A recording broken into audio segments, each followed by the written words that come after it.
Essence of the Body Mind, Sun Fasyang, Jumat 19 Mei 2023. Riwayat Ceci bagian ke-15.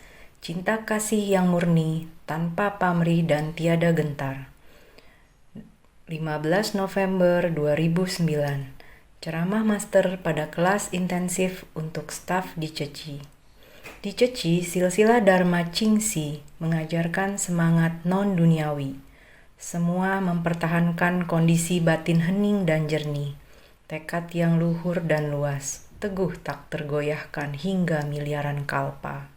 Inilah kondisi batin seorang praktisi. Telah lahir di dunia, kita harus menjalin tali kasih yang langgeng, yaitu tali kasih yang penuh kesadaran, bukan tali kasih di dalam keluarga, tante, paman, kakek, dan nenek.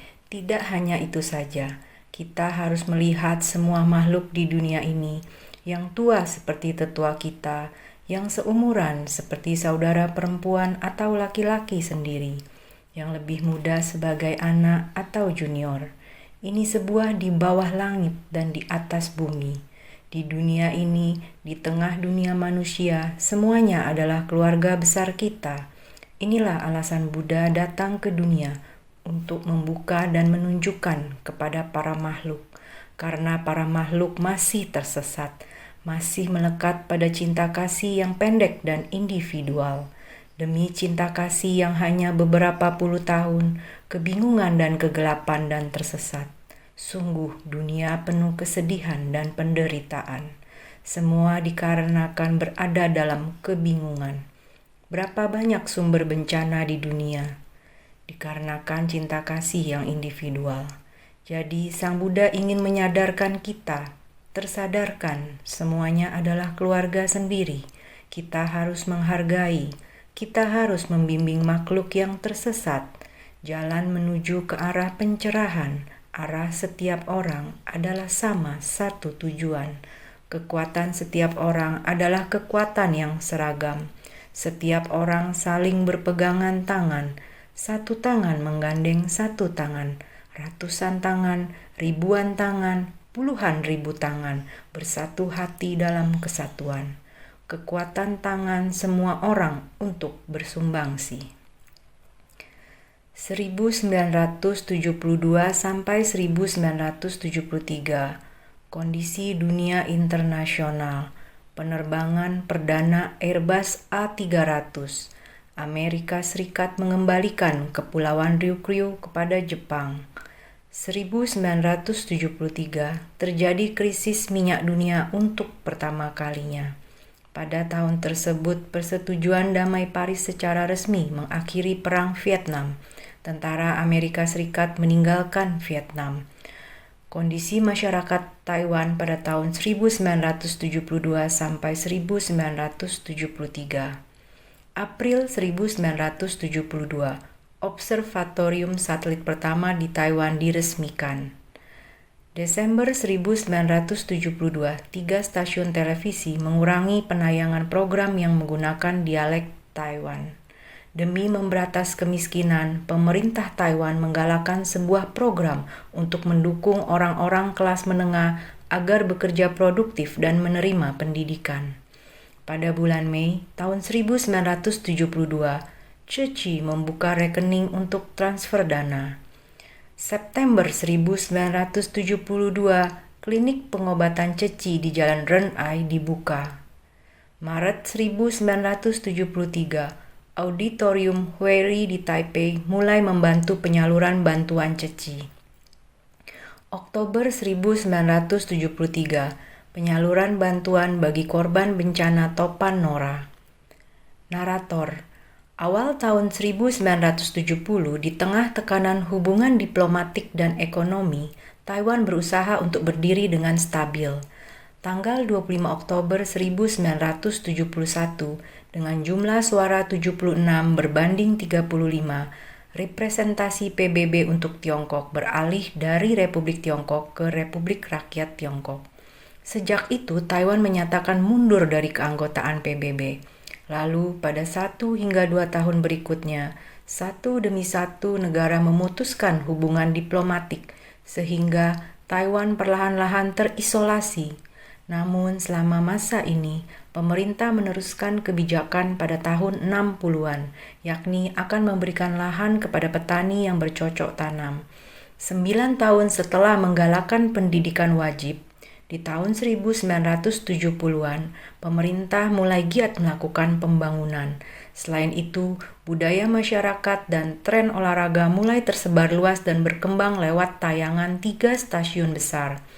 Pada tahun 1973, dengan tujuan untuk memberantas kemiskinan, pemerintah mendukung keluarga kelas menengah untuk menuju industrialisasi, urbanisasi, dan modernisasi. Terjadinya 2 kali krisis minyak dan berakhirnya hubungan dengan Amerika Serikat, meski membuat hati warga tidak tenang. Tetapi jika dilihat dari jangka panjang, masa-masa ini merupakan kunci berkembangnya perekonomian Taiwan. Di tengah kondisi masyarakat seperti itu, Ceci mengemban misi amal selama 10 tahun. Donasi dan para donatur perlahan-lahan bertambah. Tetapi yang membuat orang terkejut adalah jumlah pasien penerima bantuan juga tiba-tiba bertambah banyak. Karena itu dibuatlah beberapa perubahan. Contoh, dahulu uang donasi disimpan di First Credit Union dan dikelola oleh Bapak Su Chongmin. Hingga pada bulan Mei 1972 baru dibukalah sebuah rekening resmi. Perubahan lain adalah demi memudahkan para penerima bantuan menerima bantuan beras setiap bulan, Ceci membeli dan menitipkan beras di sebuah toko beras agar penerima bantuan dapat mengambilnya dengan membawa kupon. 5 September 2013, ceramah master pada pertemuan pagi relawan. Dari dulu kita buat perbungkus-bungkus, kita semuanya harus begitu, membantu mereka mengangkatnya sampai ke rumah. Sekarang ini sudah memiliki pengalaman, yang kita bagi adalah semuanya berupa kupon beras. Dengan membawa kupon beras ini, maka bisa mengambil beras di toko beras. Di awal pertama kali kegiatan ini dilakukan, kita relawan Ceci semuanya sangat ramah dan hangat. Dengan yang dilakukan sekarang di Malaysia, Singapura, Filipina, maupun di Ceci seluruh dunia. Semuanya hampir sama, ramah dan hangat, menyeliputinya dengan cinta kasih. 14 November 2003, pertemuan pagi relawan. Bakti sosial kita sekarang ini mengikuti masa dan waktu, terus berubah untuk menjadi lebih baik lagi. Perubahannya sangatlah banyak. Kita sekarang tidak bisa hanya membagi kupon beras lagi. Mereka sekarang tidak menganggap beras adalah kebutuhan pokok lagi. Di Taiwan, sekarang yang kita bagikan berupa uang tunai. Dulu kita memberikan pakaian bekas yang sudah disortir. Mereka sangat menghargainya. Sekarang di Taiwan rata-rata orang yang berpendapatan minimum. Persediaan kebutuhan rumah tangga mereka semuanya berkecukupan. Kekurangan mereka hanyalah teman hidup dan perhatian. Jadi di dalam rekaman sejarah ini terlihat bahwa waktu berlalu terus-menerus. Zaman terus berubah. Perubahannya adalah sangat signifikan. Sebuah tempat di Taipei, 2 Juli 2014, ceramah master, diskusi dengan insan Ceci Taichung. Ada suatu masa Ceci kita sudah hampir mencapai 5-6 tahun. Pemerintah memiliki sebuah program yaitu memberantas kemiskinan. Para mahasiswa melakukan sensus. Pada saat itu, televisi kita masih hitam dan putih. Televisi berwarna perlahan-lahan sudah akan muncul. Saat itu bertepatan dengan mulai berkembangnya Ceci. Maka kehidupan semua orang semakin baik. Orang yang miskin masih tetap sangat miskin. Ada yang kehidupannya lebih baik. Kulkas kecil juga mulai dihilangkan. Sebenarnya, kulkas kecil selanjutnya dapat berdiri di atas lantai, maksudnya kulkas besar. Kemudian muncullah televisi hitam putih menjadi berwarna. Setelah perlahan-lahan dihilangkan televisi hitam putih, maka kita berpikir harus dikemanakan televisi hitam putih ini, berpindah ke tetangga ataupun kepada orang yang lebih miskin. Televisi tersebut diberikan kepada orang lain. Ada orang yang bahkan tidak memiliki aliran listrik di rumahnya. Akan tetapi di mana ada orang yang pura-pura mengatakan, "Saya memberikan televisi kepadamu, saya memberikan kulkas kepadamu." Pada masa itu, orang yang kaya baru mampu membeli kulkas. Orang yang kaya baru mampu membeli televisi. Para mahasiswa ini mulai melakukan sensus, masuk ke dalam rumah. Mereka tidak akan curiga karena hanya mahasiswa saja. Para mahasiswa ini akan mencatat, rumah ini memiliki kulkas, rumah ini memiliki televisi. Dibawalah hasil sensus ke balai kota, ke kantor kelurahan. Yang memiliki kulkas, yang memiliki televisi akan menghapus kualifikasinya sebagai orang miskin. Bagaimana dengan para lansia? Saat itu pemerintah merasa bahwa dalam masyarakat kita, para lansia harus memiliki sesuatu untuk diandalkan. Mereka semua harus dibawa ke panti jompo. Jadi kebijakannya adalah, asalkan Anda adalah orang tua yang hidup sendirian, saya akan memasukkan Anda ke panti jompo. Jika Anda tidak mau, maka bantuan untuk orang tua akan dibatalkan. Saat itu kita merasa tidak rela para lansia ini ketika kita survei. Akan membujuk mereka dengan mengatakan kita bekerja sama dengan pemerintah dan berkata, apakah lebih baik pergi ke panti jompo? Ada orang yang jaga, bukankah lebih baik? Jika kita membujuk mereka lebih banyak, mereka akan mengatakan satu kalimat, walau kamu berikan aku sebuah tali, aku juga tidak mau pergi ke panti jompo. Oleh karena demikian, kita mulai, orang tua harus kita jaga, orang tua harus kita bantu. Selama periode itu tidak peduli apakah orang tua hidup sendirian, tidak punya siapa-siapa untuk diandalkan, atau menderita kemiskinan atau penyakit. Pada tahun itu, bantuan kita, keseluruhan jumlah bantuan rumah tangga kita meningkat. Jumlah penerima bantuan terus meningkat. Ini adalah permulaan kita. Narator, tahun 1973, kepedulian bantuan Ceci meluas ke Taiwan bagian utara. Pada tanggal 1 Februari tahun ini, Master Chen Hua diminta membantu mengunjungi keluarga miskin di sekitar Taipei. Pada tanggal 2 Maret yang merupakan hari ke-28 kalender lunar, Taipei's Light of Wisdom Lecture Hall mulai mengadakan kegiatan bakti sosial penyerahan bantuan.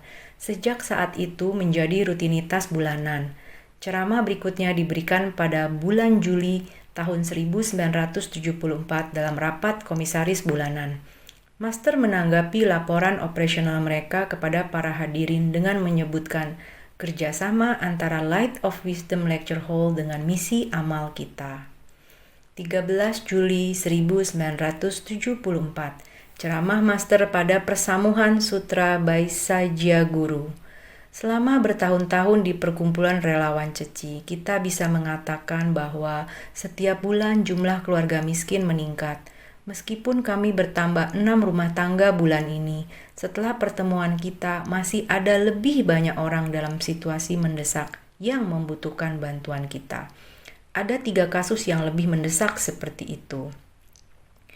Auditorium Huiri di Taipei baru saja mengirimkan surat mendesak. Dalam surat itu, kata mereka, ada orang yang tinggal di Taipei di Jalan Utara Dunhua yang baru berusia 36 tahun ini. Ada 4 anak di keluarganya. Dia mengalami geger otak karena kecelakaan mobil.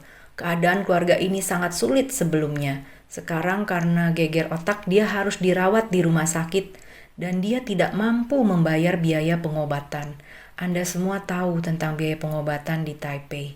Siapa yang tahu berapa biaya satu kunjungan? Ini adalah kasus mendesak bulan ini. Dikatakan bahwa menyelamatkan nyawa sama pentingnya dengan memadamkan api. Kemarin saya menuliskan kembali, mengatakan bahwa membantu orang adalah apa yang perkumpulan kami lakukan. Namun, kami perlu memiliki informasi yang terperinci. Jadi, keluarga ini juga dihitung sebagai rumah tangga tambahan untuk bulan ini. Kasus mendesak yang akan membutuhkan dana yang signifikan.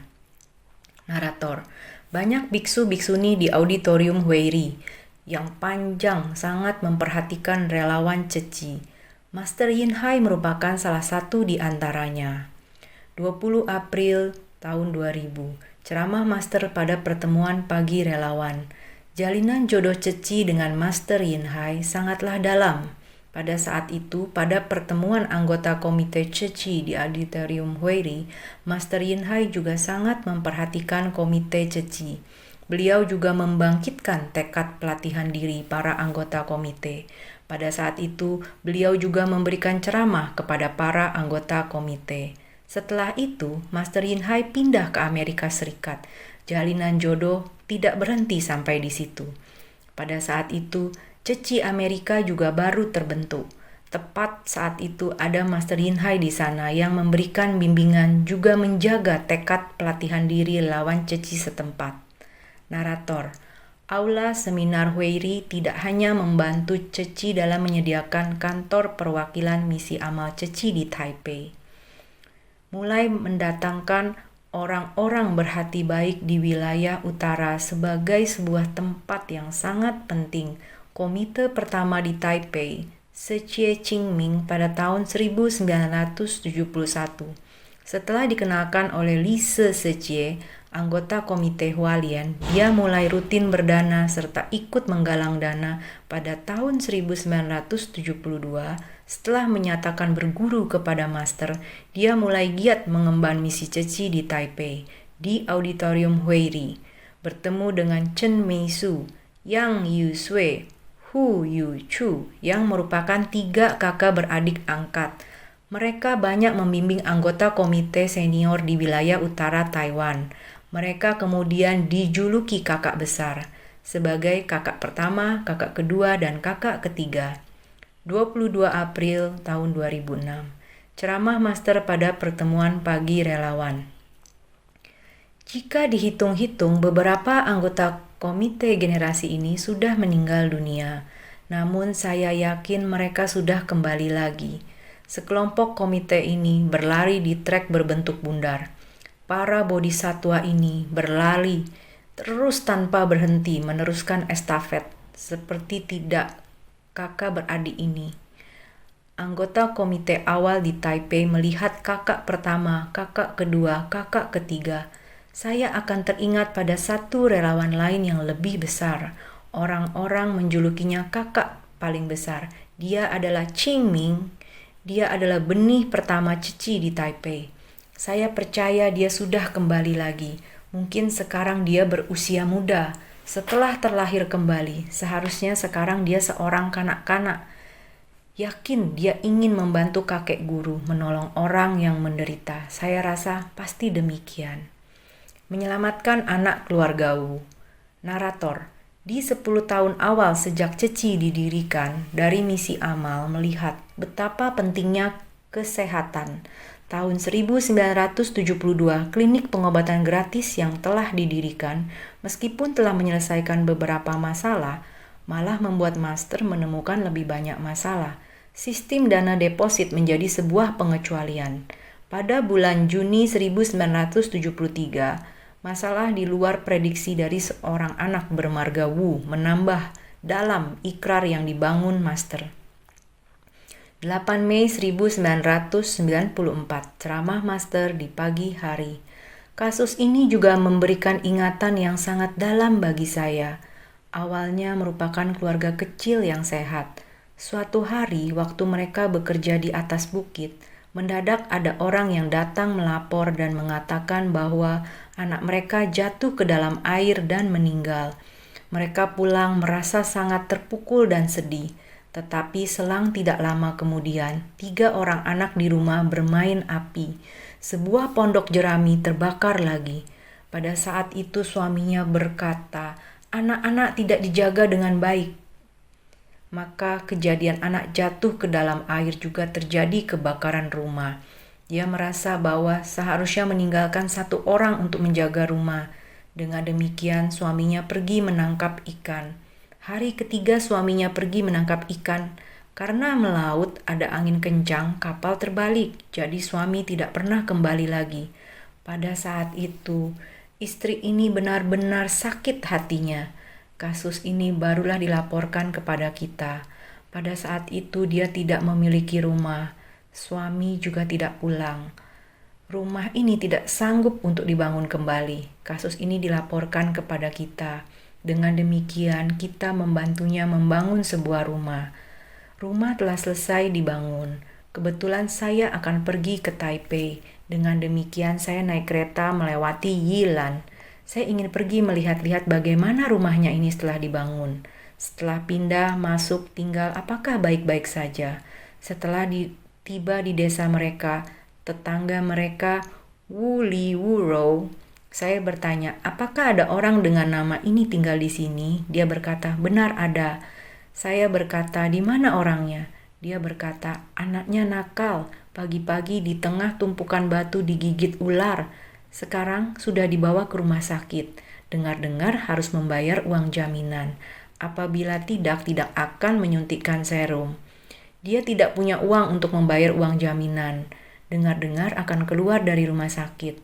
Setelah saya mendengarnya, cepat-cepat pergi ke rumah sakit itu.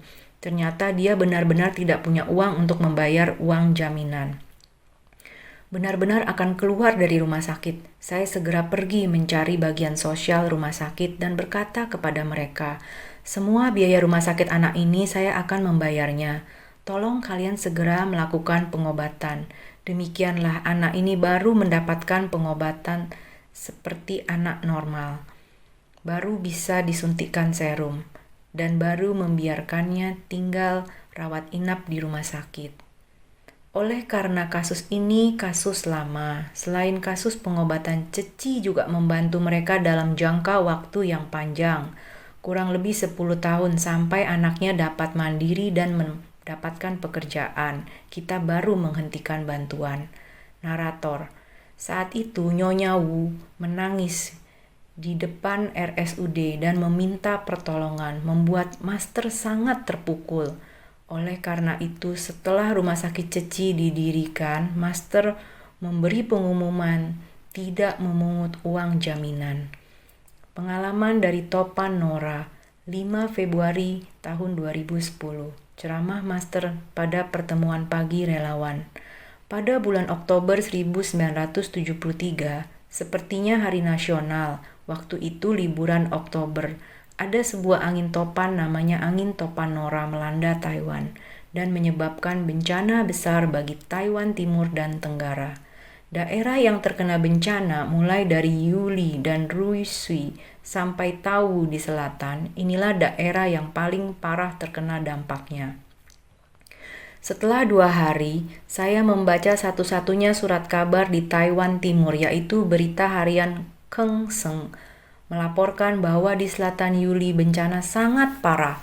Ada satu tempat yaitu Sungai Baru. Sungainya menjadi kering, di mana dulu adalah sebuah desa dengan banyak veteran. Seluruh desa tersapu bersih oleh banjir dan hanyut ke laut. Pada saat itu, benar-benar mengguncang hati, menggetarkan raga. Bencana itu begitu parah. Namun waktu itu, apa yang bisa dilakukan biarpun mengetahuinya? Pada saat itu baru tahun ke-7 berdirinya Ceci. Di tahun ke-7 Ceci masih perkumpulan amal. Cici sendiri masih harus mengatasi kesulitan dan pula baru ada 20-an orang komite dan juga donasi dari para anggota setiap bulan $5, $10 atau 50 sen setiap hari. Seperti ini di tengah mengatasi kesulitan, bagaimana kita bisa membantu bencana yang begitu besar dan mengalami kerusakan yang begitu parah? Bagaimana melakukannya? Tidak dilakukan, batin tidak tenang. Ingin dilakukan, tapi kemampuan dari mana? 27 September tahun 2005, pertemuan bagi relawan. Pada saat itu, komite sangatlah sedikit. Jadi saya pun dengan segera mengundang semua komite untuk datang. Pada saat itu, kita benar-benar tidak ada uang. Apa yang dapat kita gunakan untuk membantu orang lain? Saya masih ingat ada seorang manajer Mr. Chiang yang bekerja di Bank Kooperatif Taiwan dan istrinya juga seorang komite. Dia akan datang untuk membantu setiap saat kita mengadakan meeting dan menghitung apa saja yang kita butuhkan untuk membantu orang lain. Saya pun mendaftarkan barang apa saja yang kita butuhkan untuk membantu orang lain. Dia mencatat semuanya dan berlari ke belakang untuk membacakannya kepada Guru Rong. Master seperti Bodhisattva Siti Garba Beliau bersikeras untuk menolong orang lain, meskipun beliau tidak memiliki kemampuan itu. Kita sudah kehabisan uang, tetapi beliau mau menggunakan banyak uang untuk menolong orang. Pada saat itu saya membiarkan dia. Dia akan menulis semuanya dan pergi ke belakang, membacakannya kepada dia dan kembali. Dan dengan tak berdaya, mulai untuk mencatatnya lagi. Saat saya memikirkan tentang hari-hari itu, kita benar-benar penuh kesulitan dan kita sangat bersyukur saat itu. Saya memberitahu mereka bahwa kita harus dengan segera melakukannya. Semua orang pun dengan cepat berusaha mempersiapkannya. 5 Februari 2010, pertemuan pagi relawan. Kita harus segera menulis daftar merah. Apa itu daftar merah? Yaitu hasil ukiran tangan. Saya sendiri yang menulisnya di pelat baja. Saya menulis kata demi kata, kemudian menggunakan kertas merah untuk mencetaknya. Dengan cara ini, kita mengirimkannya ke setiap kuil di Taiwan bagian barat.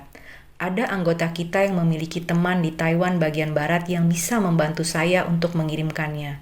Kami menggunakan daftar merah ini, dan dengan segera kami pergi ke setiap jalan di kota Hualien untuk mengumpulkan donasi, memberitahukan kepada mereka tentang bencana ini.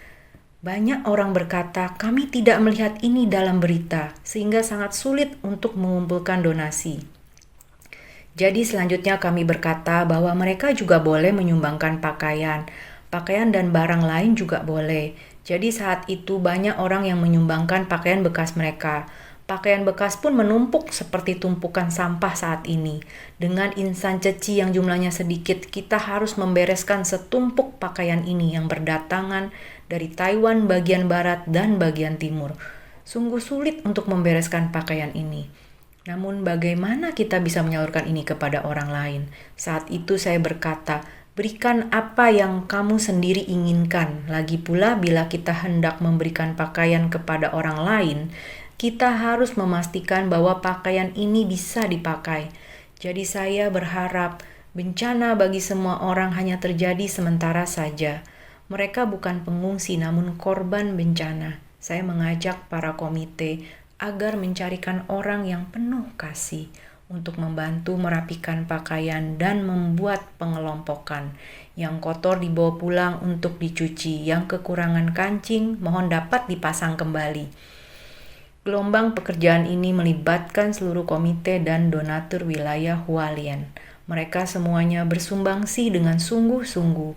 Siang hari datang untuk merapikan pengelompokan, baju musim dingin, musim kemarau, dan musim gugur dipisah-pisahkan. Malam hari mereka pergi mengumpulkan donasi dari rumah ke rumah. Singkat kata, walaupun insan ceci jumlahnya sangat sedikit, akan tetapi justru pada periode tersebut, kita mengingat kembali masa itu sungguh mengharukan hati dan menghangatkan batin. Ini juga adalah sejarah yang merupakan tonggak di kemudian hari, sehingga kita tahu bagaimana harus membantu orang lain. Narator, demi untuk menanggulangi bencana angin topan kali ini, kala itu master dan para komite mengalami kesulitan yang sangat banyak. 7 Januari tahun 2003, ceramah master pada acara pemberkahan akhir tahun wilayah utara. Saat itu saya menderita penyakit jantung. Penyakit jantung tiba-tiba kambuh dan tidak menemukan dokter. Terjatuh di tengah jalan dalam perjalanan ke timur Taiwan untuk membantu bencana. Dalam waktu seketika tidak bisa menemukan dokter, sehingga saya merasakan secara mendalam kondisi di mana menderita sakit tapi tidak ada dokter. Benar-benar sangat menderita dan tak bisa diungkapkan dengan kata-kata. 3 Maret tahun 2013, pelatihan intensif komite dan Sucheng. Di Suwei ada 2 orang bodhisatwa bernama Chen Chu Mei dan A Chiu. Demi membantu penggalangan dana, mereka melintasi sebuah jembatan yang berfungsi sebagai rel kereta api dan jalan raya. Jalan yang berfungsi sebagai rel kereta api dan jalan raya itu terputus akibat terjangan topan. Untuk menyeberang melalui jembatan tersebut, mereka harus merangkak sambil membawa tas dan jerami. Mereka pergi menggalang dana. Kerangka rel tersebut masih ada, Namun bantalan rel tersebut sudah rusak dan roboh. Mereka harus melewati jembatan. Sementara di bawahnya adalah arus air yang deras. Air akibat topan dan air yang dibawa banjir merusak rel kereta api yang juga berfungsi sebagai jalan umum. Dengan menempuh bahaya, mereka merangkak melewati jembatan tersebut. Karena tidak dapat dilewati dengan berjalan, mereka merangkak untuk menyeberangi jembatan. Saat tangan hanya meraih bantalan dan kerangka rel, kaki mereka juga ikut bergeser. Demikianlah cara mereka merangkak. Teringat masa itu, demi menggalang dana, relawan Ceci turun ke jalan kecil dan gang-gang. Meski jumlah relawan Ceci tidak banyak, mereka tetap terjun ke setiap jalan. Di jalanan mereka bahkan bisa saling bertemu, karena wilayah Hualien sangat kecil. Mereka sangat bersusah payah menggalang dana. Bodhisatwa yang berada di sini sekarang, saya yakin kalian tidak tahu betapa susahnya kami saat itu. Narator, mulai Oktober 1973 sampai Januari 1974, upaya pertolongan Topan Nora meskipun skala besar, seperti semua pengalaman terdahulu, tetapi masih mengikuti metode pertolongan bencana api di Desa Danan dan Jalan Cenggong. Penilaian bencana dan bantuan jelas, seperti mereka yang menggalang dana, menyimpan catatan, mendistribusikan dan mengirimkan surat duka cita dari master dalam beberapa tahun ini. Semua melewati tiap pengalaman bantuan darurat. Prinsip-prinsip yang langsung, prioritas, dan menghormati menjadi metode bantuan bencana di kemudian hari. 5 Februari tahun 2010, ceramah master pada pertemuan pagi relawan. Pada tahun 1998 di Amerika, bantuan donasi pakaian yang kita kumpulkan. Orang-orang di Taiwan juga bergerak. Kotak kontainer sebanyak 60 buah. Pakaian dipisah sedemikian rupa, dicuci dan lain-lain. Dan juga di saat Topan Nora, di awal yang sulit, Ceci mulai dari organisasi amal, berkembang hingga mencapai kualitas sekarang, akan menjadi sejarah di kemudian hari. Setiap kali ketika kita hendak menyelesaikan pekerjaan, semua orang selalu mengundangkan batin cinta kasih dan bersungguh hati, memisahkan dan memasukkan ke dalam kemasan, mulai dari saat itu sehingga setiap menit, setiap detik kita menciptakan catatan sejarah untuk dikenang selamanya. Akan tetapi sepanjang perjalanan juga merasakan bahwa ini adalah sejarah yang tak terlupakan yang terjadi di masa lalu. Pasca Topan Nora di tahun 1973, Ceci menggalang dana $620.000 NT. Ceci membagikan bantuan kepada 671 keluarga di Yuli dan Taitung, membagikan lebih dari 500 helai selimut, dengan total pengeluaran $600.000 NT lebih. Narator, Topan Nora membuat master berpikir secara mendalam bahwa sebelum menyelamatkan dunia, harus menyelamatkan batin terlebih dahulu. Ajaran Bai Sajia Guru merupakan cara menyelamatkan batin yang paling cepat. Maka master merubah retret sutra teratai 7 hari yang telah berjalan sejauh ini. Pada bulan April tahun 1974, saat peringatan Ceci berjalan 8 tahun, master menjalankan retret Bai Sajia Guru 7 hari, serta membabarkan sutra Bai Sajia Guru. 17 Desember 2010, ceramah master pada pemberkahan akhir tahun Kaohsiung. Setelah Taiwan mandiri, pembangunan pertama yang dilakukan adalah menebang hutan, mulai dari pegunungan. Karena penebangan yang berlebihan, air dan tanah tidak lagi selaras. Kemudian industri Taiwan mulai maju. Industrialisasi mengakibatkan pencemaran lingkungan. Lahan yang mengandung mineral terus digali. Dulu pertama kali saya tiba di Hualien, Jalan Heng Kuan baru selesai dibangun. Saya ikut mobil ke Tianxiang. Sepanjang jalan dari Hualien ke Tianxiang benar-benar sangat indah. Gunung sangat tinggi, air sangat jernih. Nona pemandu wisata menjelaskan di sini ada batu marmer. Di sana juga dinding gunung maupun dasar sungai, semuanya dari batu marmer. Saat ini saya merasakan Hualien benar-benar sangat indah. Tempat ini penuh dengan mustika. Batu yang kita ambil jika diasah akan berkilau. Ketika konstruksi dimulai waktu itu, sudah tahu tentang penambangan mengambil batu marmer untuk dijadikan bahan bangunan. Bahan bangunan bersinar setelah dipoles. Saya pernah dengan orang lain pergi mengunjungi pabrik marmer. Ada vas bunga, baskom batu, juga ada bunga yang sangat cantik dan lain-lain. Terlihat sangat indah. Tapi pada saat itu saya awalnya bisa merasa sangat menyayangkan, sangat tidak tega untuk mengambil batu-batu ini. Mereka pasti harus meledakkan gunung, mengambil batu yang besar dan meninggalkan batu kerikil. Benar saja, setelah beberapa tahun kemudian di tahun ke-62 Republik Cina, yaitu tahun 1973, topan Nara dari selatan Yuli menyebabkan bencana yang sangat besar. Bebatuan di gunung semua tersapu turun mengikuti arus air.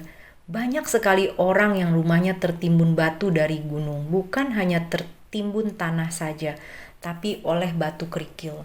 Waktu itu saat pergi meninjau tempat bencana, melalui jalan kerikil tersebut, begitu melihat, bukankah ini adalah marmer? Marmer di atas gunung sangat indah.